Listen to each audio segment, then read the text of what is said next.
"This is a bumpy ride," said Trusty Tit with a laugh.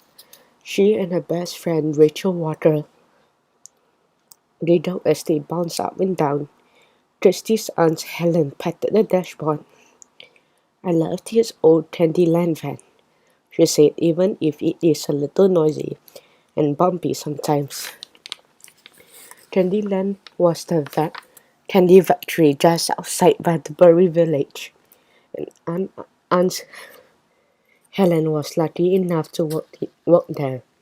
"Candyland is my second favorite thing about Weatherbury," said Rachel. "What's your favorite?" asked Trusty. "Staying with you, of course," said Rachel with a grin. "It is always magical." Rachel had come to visit Trusty over the school break. Ever since they had become best friends, they had also been good friends with the fairies. Magic always seemed to follow them around when they were together. Sometimes they thought that it was as if their friendship cast a very special spell. This time, Monica the Marshmallow Fairy had whisked them away to the Fairyland Candy Factory, where candy grew on trees. They had met the other sweet fairies who used their magical objects to make sure that all candy was sweet and delicious. The fairies were getting ready for the annual harvest feast and asked Rachel and Kirsty if they would like to come. But then Jack Frost had appeared with his goblins. He had stolen the sweet fairy's magical objects so that he could keep all the candies for himself. Kirsty and Rachel had helped two of the sweet fairies get their magical object back, but there were still two more to find. However, today they had something else on their mind. They were on their way to see a boy named Tal, who volunteered as a dog walker at the Weatherbury Animal Shelter. "I cannot wait to see Tal's face when he finds out that he is a winner," said Kirsty.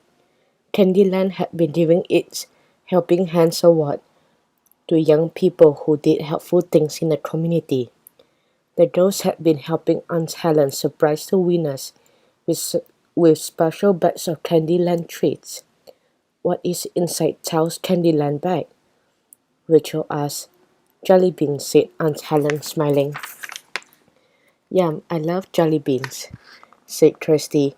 "I brought along a small bag of them for you to share," said Aunt Helen. "You will find them in the back of my seat." Rachel put her hand into the pocket on the back of Aunt Helen's seat and found a jelly bean pack. She opened it and chose a purple one.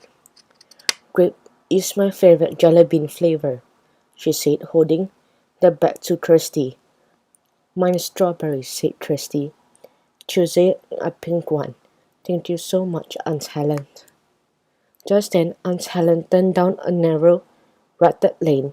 Kirsty screamed as the van went over a big bump in the road, shaking and rattling. It was even noisier than before. Smiling, the girls popped the candy into their mouths, but when they tasted them, they got a terrible shock. "Ugh," said Rachel.